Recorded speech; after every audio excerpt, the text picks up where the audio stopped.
2023 चरोली माननीय सुधीर शेठ मुंगसे, सोमनाथ शेठ मुंगसे यांनी आयोजित केलेली जी साहेब केसरी स्पर्धा आहे, या स्पर्धेच्या नियम व अटी ठरवण्यासाठी आणि नियोजन कसं असावं हे ठरवण्यासाठी आयोजकांनी आपल्या सर्व बैलगाडा संघटनेचे, बैलगाडा मालकांचे जे प्रतिनिधी आहेत यांना या ठिकाणी आज बोलवलेलं आहे। एकत्र येण्याचं कारण, जरी या दोन बंधूंनी यात्रा भरवली असेल तरी त्यांचं म्हणणं असं आहे की आम्ही बक्षीस देण्यास बांधील आहोत, परंतु जे चार गाड्याचे जे नियम आहेत किंवा त्या ठिकाणी जे काय करायचं आहे, बैलगाडे पळवायचे आहेत, तर ते सर्व निर्णय हे तुम्ही बैलगाडा मालकांनी घ्यावेत। यात आम्हाला कुठेही मध्ये धरू नये।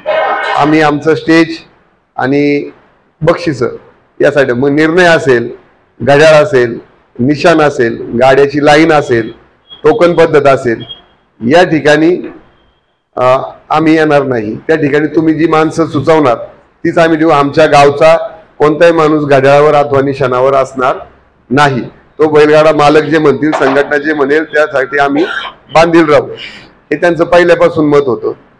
त्यानंतर खेड तालुक्याची जी टोकणं पहिल्यांदा घेतली गेली, तर जर आपण पूर्ण जिल्ह्याचा विचार केला तर आज 2000 ते 3000 बैलगाडा मालक आपल्या पूर्ण या खेळामध्ये आहेत, जिल्ह्यामध्ये आहेत। आणि सुरुवातीला परवानगी सुधीर शेठचं बोलणं झालं, आपण 10 दिवस बैलगाडी पळू, त्याला त्यांची माघार नव्हती। परंतु कार्तिकी वारी आली, त्याच्यानंतर पिंपरी चिंचवड आयुक्तालय असेल यांनी 4 दिवसाच्या वर पहिल्या फेरीला परवानगी दिलेली नाही। पहिली फेरी 4 दिवस आणि शेवट 5व्या दिवशी फायनल, अशी टोटल 5च दिवसाची परवानगी। भरपूर प्रयत्न केले पण 5 दिवसाच्या पुढे पोलीस स्टेशननी परवानगी आयुक्तालयाने नाकारली। त्यामुळे नाईलाज असतो आपल्याला पहिली फेरी ही 4च दिवस घेण्याची वेळ आली। त्यानंतर मग आपण ठरवलं की खेड तालुक्याला प्राधान्य दिलंच पाहिजे। शेवटी जो आयोजन करतो याला कुठेतरी त्यांचं पण विचार आपण पण डोक्यात घेणं गरजेचं असतं। म्हणून पहिल्यांदा संधी आपण खेड तालुक्यातल्या बैलगाडा मालकांनी टोकणं किती होतात यासाठी आपण टाकली। परंतु आपले बैलगाडा मालक देखील खूप हुशार आहेत। तालुक्यात एवढी टोकणं कधीच झालेली नाही, परंतु 10,000 रुपये डिपॉझिट ठेवून पण 624 नावाची नोंद त्या ठिकाणी झाली। म्हणजे झालं काय, बाहेरच्या तालुक्यातल्या गाड्या मालकांनी आपल्या तालुक्यातल्या नावावर त्या ठिकाणी टोकण्याची नोंद गेली। हे लक्षात आलं की ज्याचा कधीच घाटात गाडा नाही पळाला त्याचं पण नाव त्या ठिकाणी आलं। नाईलाज असतो आता बाहेरच्या, आम्ही विनंती केली त्यांना की त्यांचं म्हणणं तर आपल्या तालुक्यातली यात्रा, परंतु आपण सगळं बैलगाडा निलेश नाना असेल आणि असेल की बाहेरच्या तालुक्यांना आपल्याला संधी ही द्यावी लागेल। म्हणून 200 ते 225 गाडा मालक हे बाहेरचे आपण निमंत्रित केलेले आहेत। हे निमंत्रित करत असताना ज्या आता गेल्या 2 ते 3 महिन्यामध्ये ज्या यात्रा झाल्या, त्या यात्रेमध्ये जे गाडे प्रथम क्रमांकात आले त्यांचा आपण प्राधान्याने विचार केलेला आहे। म्हणून बाकीच्या गाडा मालकांनी काही नाराज होण्याचं कारण नाही। शेवटी काहीतरी एक चांगलं करायला कठोर निर्णय घ्यावे लागतील। 4 दिवसात पहिली फेरी उरकायची, म्हणून बाहेरच्या तालुक्यातील हे निमंत्रित गाडे आपण बोलवले। आणि नंतर खेड तालुक्यातील जे 624 टोकणांची नोंद झाली होती त्यासाठी एक एकादशी लकी ड्रॉ केला आणि त्यातून जे 150 गाडे पहिले चिठ्ठ्या निघाल्या त्यांना आपण या स्पर्धेतून बाद केलेलं आहे। आणि असं करून टोटल 750 गाडे, टोटल 750 गाडे आपण या स्पर्धेसाठी घेतलेल्या आहेत। आणि त्याची PDF आता आपण या ठिकाणी ओपन करतोय। घड्याळ निशाण आता सर्वांनी ठरवल्याप्रमाणे कालपासून डिक्लेअर झालेलंच आहे। घड्याळावर नितीन शेठ थिगडे चेअरमन राहतील, निशाणावर मयूर शेठ बनकर राहतील। हा निर्णय घेताना पाटील आपण सर्व बऱ्याच तालुक्यात प्रत्येक गाडा मालकाला बऱ्यापैकी विचारणा केली की हे योग्य की आता शेवटी ती माणसंच आहेत, जे होईल तो निर्णय आपल्या सगळ्यांना मान्य आहे का यासाठी आपण इथं जमलोय। घड्याळावर जवळजवळ माझ्या मते 100 घाटात चेअरमन उभे राहिले असतील, अजूनपर्यंत तक्रार नाही। मयूर शेठच्या बाबतीत विषयच नाही, ते ठराविक घाटात थांबलेत, परंतु कामकाज 1 नंबर काटा आहे। त्याच्यानंतर डिपॉझिटचा विषय आहे। मी अखिल भारतीय बैलगाडा संघटनेच्या वतीनं आयोजक सुधीर भाऊ मुंगसे असेल, सोमनाथ भाऊ मुंगसे असेल यांचं या ठिकाणी प्रथमतः हार्दिक असं अभिनंदन करतो की जरी 10,000 डिपॉझिट 1ही रुपया कटिंग न करता टोटल 10च्या 10,000 रुपये ते या ठिकाणी परत देणार आहे. जयश्री शेठ, आपलं जसं ठरलं होतं की अशा यात्रेमध्ये, मोठ्या यात्रेमध्ये कोणतीही गाडा मालकाची 1 रुपयाची देखील कपात केली जाऊ नये, ते त्यांनी आपला शब्द पाळलेला आहे. आपण संघटनेच्या वतीने घाटात देखील त्यांचा सन्मान करूया. त्याच्यानंतर मेन विषय राहतो लाईनचा. लाईनला आपण असा एक नियम आता काढला, आपण बाकी ठिकाणी लाल शिक्का मारतो, निळा शिक्का मारतो, परंतु आयोजकांचं म्हणणं असं आहे की आम्हाला कुणाचे पैसे बुडीत घ्यायचे नाहीत. मग याच्यावर काय करायचं, तर आपण असं आता ठरवलेलं आहे, ज्याचा गाडा निघून जाईल त्याची डिपॉझिट त्याला रिटर्न मिळलं जाईल. तुमचं डिपॉझिट आम्हाला नको, परंतु गाडामध्ये घेतला जाणार नाही. कोणत्याच परिस्थितीत नाही घेतला. गाडी पंक्चर झाली, मला प्रॉब्लेम होता, बैल उशिरा आला, हे कोणतंच कारण या ठिकाणी चालणार नाही. या संदर्भात पुन्हा एकदा आपण चर्चा करू. नियम अटी काय असतील. मी आजच्या एकत्र येण्याची ही मेन कारण सांगितली की आपल्या गाड्यावाला, निशाणवाला आणि नियम अटी काय असाव्यात, यासाठी आपण या ठिकाणी जमलोय. PDF लेट का झाली हे सर्वांचं म्हणणं होतं की यात नावं का आली नाही. तर मगाचा एक मेसेज आपण सर्वांनी वाचला असेल. यात्रा भरवली केळगावकरांनी, घाट चरोलीकरांचा आणि तालुका प्राधान्य द्यायचे.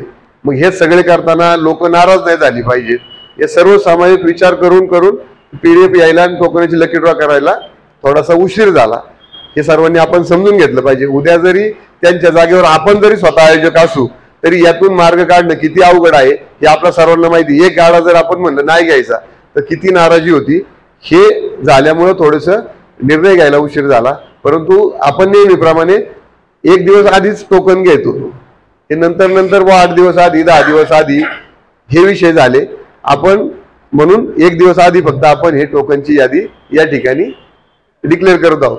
याच्या आधी आपल्याला मीटिंग घ्यायची होती आरकेशे, परंतु कार्तिकीची वारी असल्यामुळे आळंदीच्या ठिकाणी सर्व जाम होतं. लोकांना येणं जाणं अवघड पडत होते. बाहेरच्या तालुक्यांची टोकणं पण केळगावलाच घ्यायची होती, परंतु आपण तसं न करता फोन करून मग ऑनलाईन पण घेतली आणि स्वतः जाऊन पैसे गोळा केले.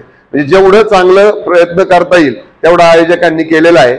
आता राहिला आपला बैलगाडा मालकांचा प्रश्न. आपल्याला काय काय बाबा यात्रेत सुधारणा हव्यात किंवा तिथं काय करायचे या संदर्भात या ठिकाणी आपण आपली मतं मांडा आणि त्या पद्धतीने आपण त्या यात्रेमध्ये काय करता येईल हे आपण या ठिकाणी करू. मी प्रस्तावना केलेली आहे. आता कुणाला काय काय मुद्दे मांडायचे असतील तर आपण ते मांडावेत या ठिकाणी मी विनंती करतो. पुणे जिल्ह्यातील सर्व बैलगाडा मालकाच्या वतीने मी सेवेकरी फाउंडेशनचं आभार व्यक्त करतो की आपण आम्हा सर्व बैलगाडा मालकांसाठी ही महापर्वणी बैलगाडा शर्यत यात्रा आयोजित केलेली आहे. शेवटी ही यात्रा म्हणजे साहेब केसरी या नावाने तुम्ही जे आयोजित केलेली आहे, साहेब या नावाला शोभेल अशीच यात्रा आम्ही सर्व बैलगाडा मालक तुमच्या सहकार्य करून तुम्हाला योग्य रीतीने पार पाडण्यासाठी कटिबद्ध राहू. इथं जेवढे बैलगाडा मालक प्रतिनिधी आयोजक म्हणून उपस्थित आहे त्या सर्वांच्या वतीने आम्ही तुम्हाला हा शब्द देतो. नितीन शेठ, गाड्यावर जे काम करणार आहेत, हॅलो, सर्वप्रथम घड्याळ आणि निशाण कोणतीही यात्रा जर सफल व्हायची असेल तर सर्वात प्रथम घड्याळ आणि निशाणाचं काम चोख जर झालं तर त्या यात्रेला कुठल्याही प्रकारचं गालबोट लागत नाही. ती यात्रा वर्षानुवर्षे प्रसिद्धीस राहते. आता घड्याळावर नीतीने बंद करेल. जे पाठीमागे आपल्याला काही गोष्टी घडल्या, जे ह्या दोघांचा निशाण आणि नितीनच्या घड्याळात येणारी बारी हीच फायनल राहील. दुसरं कोणाच्या खाली जर कोणी म्हणलं त्यांच्याकडे 1194 आली आणि माझ्याकडे तर 1190 आली, तुम्ही घड्याळ लावू नका आणि कोणाला म्हणू नका, तुम्ही तुमचं पहा आणि ठेवून द्या. तो निर्णय सर्वांना मान्य करावा लागेल. जरी आपल्याकडे गाडा मालकाकडे जरी कमी जास्त झालेले असेल तर निर्णय हा फक्त घड्याळवाल्याचा सगळ्यांना मान्य करावा लागेल. म्हणजे त्यात आपण पण बैलगाडा मालक आहे ना निलेश शेख, आपल्याला कोणी येऊन सांगा ना अहो तुमची बारी एवढी झाली तेवढी, अजिबात कोणीच ऐकायचं नाही. आपल्याला ही यात्रा 1 नंबर कशी करता येईल याच्यासाठी सर्वांनी प्रयत्न करायचे. बाकी गाडी कोणाचे घ्यायचे काय घ्यायचे ते निर्णय तुमचा झालेला आहे, तुम्ही डिक्लेअर केलेले आहे. आमचे आहे का नाही हे आम्हाला माहिती नाही. तरी पण जे काही सहकार्य आंबेगाव तालुका बैलगाडा मालकांच्या वतीने तुम्हाला लागेल तेथे पूर्ण सहकार्य आम्ही तालुक्यातले बैलगाडा मालक प्रतिनिधी तुम्हाला करणार आहे आणि शेवटचा बैलगाडा पळून इनाम वाटून पूर्ण होतपर्यंत आम्ही तुमच्या खांद्याला खांदा लावून उभे आहोत. सेवेकरी फाउंडेशननी आयोजित केलेली बैलगाडा शर्यत ही तर खरं म्हणलं तर आपल्या महाराष्ट्रातील एक नंबर शर्यत आहे, मला असं म्हणायचं आहे. आणि विषय राहिला हा वादविवादाचा, तर सगळे बैलगाडा मालक सुज्ञ आहेत. प्रत्येकाने प्रत्येकाचा विचार करूनच जो टोकन आहे त्याचप्रमाणे बैलगाडा घेऊन यावा आणि कमिटीला कोणता त्रास होणार नाही याची दक्षता घ्यावी आणि यात्रा एक नंबर होणार, हिला कोणतंही गालबोट लागणार नाही मला असं वाटतं. कारण सगळी अखिल भारतीय कमिटी आणि बैलगाडा मालक सगळे एकदम एकजुटीने या बैलगाडा शर्यतीसाठी लढा देत आहे. त्याच्यामुळे हे कार्यक्रम एकच नंबर होणार. घड्याळवाला सुद्धा एक नंबर आहे आणि निशान बहादर सुद्धा मयूर भाऊ एक नंबर आहे. त्याच्यामुळे खाली काही वर काय लागायचे काही विषय येणार नाही. ही यात्रा एक नंबर होणार आहे एवढं मी सांगू शकतो. या ठिकाणी मी सेवेकरी फाउंडेशनचे संस्थापक आदरणीय सुधीर भाऊ मुंगशे, सोमनाथ भाऊ मुंगशे, पुणे जिल्ह्यातील सर्व गाडा मालक, अखिल भारतीय बैलगाडा संघटनेचे सर्व कार्यकर्ते मंडळी, सर्व गाडा मालक, माझी फक्त एक आमच्या निवेदनाच्या माध्यमातून एक फक्त नंबर विनंती आहे सगळ्या गाडी मालकांना. निलेश भाऊ, राजू भाऊ आपले सगळे मित्र आहेत, जयसिंगचे. तुमचा गाडा फक्त तुमची मंडळी झोपतात, बाकी मंडळी 4-2 मंडळी तुम्हाला सहकार्य करतात नाही असं नाही. परंतु तुमचा गाडा झोपायच्या अगोदर 25 माणसं आतमध्ये असतात, त्यांचा निर्णय फक्त तुम्ही पहिला घ्या. जी झोपणारी आहेत तीच त्या ठिकाणी पाहिजे. अजून एक माझी फायनलच्या टायमाची एक नंबर त्याची विनंती, कारण गाड्यावाले आम्हाला सांगतात माऊली बैल मागं दाबाय सांगा, खुनव पाहिजे साहेबराव वाडरावला सांगतात, आमच्यासारख्यांना सांगतात. आम्ही ज्यावेळेस वरून बोलतो ना त्यावेळेस ते असं म्हणतात चहापेक्षा किडली गरम. ती बाकीची मंडळी आमच्याकडे जास्त बघत बसतात आणि मग त्यावेळेस त्या घड्याळवाल्याचा दोष नसतो, निशाणवाल्याचा दोष नसतो. त्याला जर घड्याळच नाही दिसलं, जे चाकच नाही दिसलं तर त्या ठिकाणी काही करू शकत नाही. सरपत ही वस्तुस्थिती आहे बरं का. आणि आता ही मीटिंग आहे म्हणजे जिल्ह्याची चांगली मीटिंग आहे, मोठी यात्रा आहे म्हणून बोललेलं बरं असतं. फक्त फायनलच्या टायमाला गर्दी त्या ठिकाणी होणार नाही याची फक्त दक्षता घ्या, बाकी सगळं व्यवस्थित होईल. आम्ही तुम्ही जी जबाबदारी आमच्या निवेदकांना देणार आहे ती आम्ही सगळी पार पाडू एवढं त्या ठिकाणी बोलतो. धन्यवाद. सर्व सुधीर भाऊ मुंगसे, सोमनाथ भाऊ मुंगसे यांनी साहेब केसरी 84 वर्षाच्या योद्ध्याचा वाढदिवसानिमित्त या ठिकाणी यात्रा भरवलेली आहे.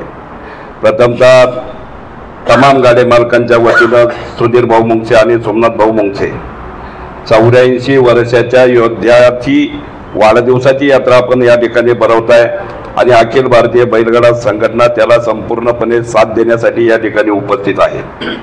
आता माऊलीने सांगितलं गाडा पुढे गेला बैल मागे घ्या, असे बरेचसे गाड्या जयसिंगचे सुद्धा आम्हाला सांगत होते की अलाउन्सरनी बोलू नये.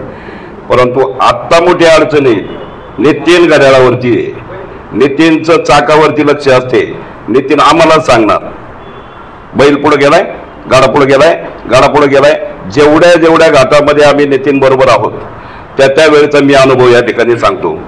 तो विषय त्यावेळेस आम्हाला बोलावा लागणार नाही तर एक जयसिंग शेठ सारखा माणूस किंवा रामशेठ टाकळकर सारखा माणूस कुणी त्या ठिकाणी बसवायचा आहे आणि गाडा धावपट्टीच्या पुढे जाणार नाही, कोणावरती अन्याय होणार नाही याची दक्षता घेण्यासाठी एक माणसाची त्या ठिकाणी गरज आहे. नाही तर अलाउन्सरला बोललं का अलाउन्सरला खालून वर डोळे वाचून पाहतात. म्हणून हा कार्यक्रम व्हायला नको. चांगल्या प्रकारचा कार्यक्रम करायचा जर असेल तर सर्व गाड्या मालकांनी चांगल्या प्रकारची सहकार्य करण्याची भूमिका ठेवली तर कुठल्याही प्रकारे कुठल्याही मार्गाने यात्रेला गालबोट लागणार नाही. आणि यात्रेला गालबोट जर लागायचं नसेल तर जी 10,000 रुपये टोकन फी सोमनाथ भाऊ आणि सुधीर भाऊंनी या ठिकाणी सेवेकरी फाउंडेशनच्या माध्यमातून ठेवलेली आहे ते काही पैसे घेणार नाही. परंतु आपल्या वेळेनुसार जर गाडा झोपला, पाठीमागं लाईनला गडबड केली नाही तर पुढे यात्रा चांगली होते. पाठीमागं जर गडबड झाली तर स्टेजवरच्या लोकांचं लक्ष जातं पाठीमागच्या लाईनीवरती. म्हणून सर्वांनी चांगल्या प्रकारचं सहकार्य करावं आणि भारतामध्ये चांगल्या प्रकारची यात्रा सुधीर भाऊ आणि सोमनाथ भाऊ मुंगसे यांच्या माध्यमातून सक्सेस करावी अशी जेवढी गाडी मालकांच्या चरणी मी प्रार्थना करतो. म्हणून सर्वांनी सहकार्य करावं एवढीच अपेक्षा या ठिकाणी ठेवतो आणि थांबतो. आपले सर्वांचे मित्र ज्यांनी सांगितलं माझ्याकडं शेतीचे बैल आहेत पण शर्यतीचे नाहीत, ते ज्यांनी अतिशय महाराष्ट्रातली एकमेव यात्रा बैलगाड्यावाल्यांसाठी शेतकऱ्यांसाठी खूप आनंददायी ठरावी या उद्देशानं साहेब केसरी नावाची ही बैलगाड्याची शर्यत रोकडोबा महाराजांचा आशीर्वाद आणि रघुनाथ महाराजांचा आशीर्वाद घेऊन ही यात्रा संपन्न करण्याचा संकल्प सोडलेला आहे. आणि यात्रा संपन्न करत असताना त्यांनी प्रामाणिक मत आपलं या ठिकाणी व्यक्त करत असताना सांगितले, जे काय तुम्हाला कमी पडेल ती जबाबदारी माझी. आणि आजच त्यांनी सांगितलं ही यात्रा मी आजच तुमच्या ताब्यात दिलेली आहे. महाराष्ट्रातला एकमेव माणूस असा आहे, आपण अनेक यात्रा बघितल्या, यात्रा संपन्न करत असताना कोणी टोकन फी 2000 घेतली, जप्त केली, कोणी 1000 जप्त केली, कोणी 500 जप्त केली. असा एकमेव माणूस आहे का टोकन फी 10,000 परत देऊन वरून 500 देणारा माणूस एक मुंगशे बंधू. अशी माणसं दुर्मिळ असतात. आणि सुधीर भाऊ, तुम्ही जी आता पेरणी चालली ना, दाना दाना तुमचा उगल, घाबरू नका. कारण गाड्यावाली ही अशी आमची जात आहे, आम्हाला कोणत्या पक्षाचं तिकीट लागत नाही, हाजी हाजी करायचा आमचा विषय नाही, आम्हाला कोणत्या पक्षाचं पद लागत नाही. त्यामुळे गाडीवाली जिथं बसते तिथं ती सुरूच करतात, ती कोणचा विचार करत नाही. गाड्यावाला चुकला उद्धारच झाला म्हणून समजायचं, निशाणवाला चुकला त्याचा उद्धार चालू, आणि उरला सोडला प्रचार ते मीडिया फास्ट करते. आणि म्हणून भविष्यामध्ये तुम्ही आज संकल्प केला, मी यात्रा गाड्यावाल्यांच्या ताब्यात दिली. आता पुढे आपल्याला यात्रा ती अतिशय सुंदरपणे पार पाडायची, त्यासाठी आपल्याला यांच्या विरहित नियमावली कडक करावी लागेल. तर 170 गाडे धावपटून पळतील, नाही तर पळणार नाही. याच्यामध्ये एकही गाडा बोगस होणार नाही किंवा गैरहजर राहणार नाही. म्हणून अतिशय नियमावली कडक करून तिची अंमलबजावणी तेवढ्या पटीत कडक करावं लागेल. 50-50 लोकांना रागील पण हजारो लोक खुश राहतील. म्हणून नाराज किती होतं याच्यापेक्षा किती पटीत खुश झालं हा विचार पहिला करावा लागणार आहे. आणि म्हणून नियमावलीची अंमलबजावणी करत असताना काही ठराविक लोकांना ती जबाबदारी द्यावं लागेल. जे साहेबरावने आता जे सांगितलं का हे आमच्याकडे येते तर गाडा मालक डोळं वाचतो, मग आम्हाला तुम्हाला थोडं वाईट वाटतं, खरं आहे तुमच्यावर थोडासा तो अन्याय होतो, पण तुमच्याकडूनही काही वेळा अन्याय होतो. कारण बऱ्याच वेळा गरीबाचा गाडा आला का आपण दम देऊन सांगतो ए कांड माग घे, कांड माग घे, आणि मोठ्याचा गाडा आला का मग आपण थोडं आलो तर तिकडे पाहतो. हे लोकांच्या लक्षात राहते बरोबर. ती खबरदारी घेत असताना मी त्यांना खाजगीच सांगितलं, तुम्ही कमिटी द्या, जे आयोजक आहेत त्यांच्याकडे द्या.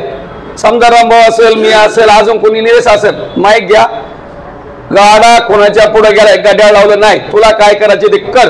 एक गाडा मालक नाराज होईल, हजारो गाडे मालक आणि प्रेक्षक खुश होतील. हा विचार आपल्याला करावा लागणार आहे. कारण यात्रा चांगली करण्यासाठी आपल्याला काही पावलं कडक सुद्धा उचलावं लागणार आहेत. आपण म्हणून हा माझा मित्र आहे, तो माझा मित्र आहे, हे त्या दिवसाच्या शर्यतीमध्ये चालणार नाही. कारण आपल्याला जर यात्रा शेवटच्या दिवसापर्यंत, शेवटचा गाडा फायनलचा होईपर्यंत आपल्याला सगळ्या नियमांची अंमलबजावणी कडक करावं लागणार आहे. म्हणून माझं प्रामाणिक मते आल्यानुसार ती जबाबदारी त्या दिवशी तुम्ही घेऊ नका. माझं प्रामाणिक मते त्या दिवशी यांच्याकडे जबाबदारी देऊ नका. आपला कडक माणूस तिथं बसवा. आणि 1 मिनिट त्या दिवशी आता ही यात्रा म्हणजे मुंगशे बंधू, जसं आपण हायकोर्टात हारलो, जिल्हा कोर्टात हारलो तर पुढच्या कोर्टात जातो, त्याला अपील असते. इथं पडली याला अपील नाही, त्याने आपली गाडी भरायची, घरी जायचं. नितीन भाऊ तुम्ही 1 मिनिट हा माईक त्या दिवशी पहिलाच घ्यायचा. मी शपथपूर्वक सांगतो की ज्याचा गाडा कोणाच्या पुढून सुटल त्याला मी घड्याळ लावणार नाही म्हणजे नाही. कारण नाही लावलं एकाला शिक्षा झाली, सगळे सावध होणार. आपण काय करतो, मोठ्या गाड्यावाल्याला ती लवकर झोपायची सवय नाही, बरोबर आहे. तो 12-1 वाजता गाडा घेऊन येणार रुबाबात, मग तो अन्याय गरीबावर होतो. बऱ्याच वेळा काय करतो आपण समंजसपणे सांगतो, बघ ज्यांना वाटतंय बा मोठ्याचा गाड्या मध्ये घ्यायचा ते त्या ठिकाणी करायचं नाही. ही आपल्याला कमिटी करावं लागेल. या कमिटीमध्ये भले तुम्हाला 2-2 लोक तालुक्यातून घ्या आणि त्यांच्या ताकदीनं ही यात्रा आपल्याला शेवटच्या दिवसापर्यंत पुढे न्यावं लागेल. 10,000 रुपये टोकन फी आहे. लोक 10,000 पण भीत नाहीत. मध्ये घालायचं म्हणलं की 10 सोडून दे, लाल शिक्का मारून दे म्हणतात. आताशी पहिली 10,000ची टोकनची पहिल्यांदाही सुरुवात झाली. लोक 3 ला 2 ला म्हणतात लाल शिक्का मार घ्या गाडामध्ये. असं किती वेळा होतंय माऊली? ते सुद्धा करून द्यायचं नाही कोणालाच. ही जबाबदारी निलेश भाऊ आपल्या 17 लोकांना घ्यावं लागेल. हे सुधीर राऊड हे तर काय कोणाला बोलू शकत नाही. ते आलेल्या अतिथींचं स्वागत सन्मान स्वीकारला ते राहतील. ह्या सगळ्या गोष्टी करत असताना आपल्याला नियमाची अंमलबजावणी कडक करावं लागणार आहे. शिवाय अलाउन्सरांची सिस्टीम लावताना त्यांचे लॉट्स पाडावेत असं मला वाटतं. माझं मत मानणार आहे तुम्ही. जे तुमचे साहेबराव तुमचे काय जे असतील ते तुमचे लॉट्स पाडा. त्यांचं टायमिंग वेळ वाटून द्या. त्यांनी त्यावेळेत यायचं. काय होतं आम्हाला तुम्ही सगळे आनंद म्हणजे वातावरणामध्ये आम्ही तुमच्यावर खुश असतो. पण तुमच्यात काय होतं माईक देण्यावरून थोडी गडबड होती. मग ते कमिटी काय येतं आम्हाला सांगावं लागतं का तुम्ही माऊली आता त्यांच्या का माईक द्या यांच्या मध्ये हे असं आमच्याकडे काय होती. तुमच्या पद्धतीत तुम्ही ते करा. आमचं ते काय म्हणणं नाही. आपण जे नियम अटी बनवणार आहे ह्या सगळ्यांना बंधनकारक राहतीलच. तरच ती यात्रा शेवटच्या फायनलपर्यंत त्या पद्धतीत सुखरूप होईल. आता मुख्य साहेब म्हणले आम्ही संध्याकाळी लाईट लावू. तो टाइम आपल्याला येता कामा नाही. घाट किती वाजता चालू करायचा आपण आपल्या नियमाटीमध्ये ते टाकणार आहे. आणि तो गाडा मला त्या वेळेत नाही आला तर तो आपण नियम ठरवणार आहे. त्याला संधी द्यायची का त्याला सांगायचं आला बाबा इथं जेवण आहे जेव. तुझ्या माणसाला जीव घाल गाडी भर तू जा. तू मध्ये आधी गाडा घालाय गेला तर संध्याकाळच्या 10-5 गाड्यांना 100% एका गाड्या मालकामुळे त्रास होणार आहे. कारण महाराष्ट्रातली ही सगळ्यात मोठी यात्रा असणार आहे. आणि महेश दादांनी अशी यात्रा अशी भरवली मुख्य साहेब ते लोकसभेलाच नाव चर्चेत आलं. आता तुमचं काहीतरी चर्चेत येणार होती 100% येणार. मी सांगतो तुम्हाला गाड्यावाल्यांनी ज्याच्या डोक्यात आठवलं ना त्याचा विजय झाला म्हणून समजायचं. आता ते ही गाड्यावाल्या मी सांगितलं तुम्हाला ही उजरा मुजरा करणारी आमची गाड्यावाली नाही. चुकलं बरोबर सांगणार. काही यात्रा चुकल्यावर लोक कसं कमेंट करतात पाहिजे चुकीच्या. आपल्याकडे जबाबदार दिली आपण यात्रा चुकवायची नाही. करेक्ट यात्रा करण्यासाठी आपण याच्यातलीच लोक घ्या. आणि गाड्यावाल्यांनी भाषा थोडी सौम्य वापरा. त्या दिवशी गाड्यावाल्यांची भाषा थोडी रगील असते बघा. थोडा संयमानं घ्या. एक दिवस कोणी काय बोला तर सहन करून घ्या. जसं वारीला जाताना माऊली माऊली करीत चालतो तसं एक दिवस माऊली माऊली म्हणल्याने काय त्रास होणार नाही. पण दंडबाया सावरून एकामेकाच्या नादी लागून यात्रेला तडा जाऊ शकतो. हा संयम आपण सगळ्यांनी बाळगला तर शेवटच्या फायनलपर्यंत सगळ्यांना ही यात्रा आनंदाची वाटेल. आणि ज्यांनी एवढं भरभरून दिले गाड्यावाल्यांसाठी शेतकऱ्यांसाठी आणि जे जे छोटे मोठे स्टॉल लागतील साहेब ते इतके खुश राहणार का. त्यांचा 4-5 दिवसात 6 महिन्याचा धंदा त्या दिवशी होणार आहे. ते सुद्धा तुमचा जे जे कारखानी जाणार आहे. त्यासाठी आपल्याला संयमाने शांततेने कडक नियमाची अंमलबजावणी करून शेवटच्या फायनलपर्यंत आपल्याला सगळ्यांना सतर्क राहावं लागेल. एवढं ज्या प्रसंगी मी सांगतो. आलेल्या सर्वांचंच मनपूर्वक स्वागत मुख्य साहेबांच्या वतीनं टाळ्या वाजवून स्वागत करावं. त्यांनी सुद्धा एवढं भरभरून आपल्यासाठी दिलंय. धन्यवाद.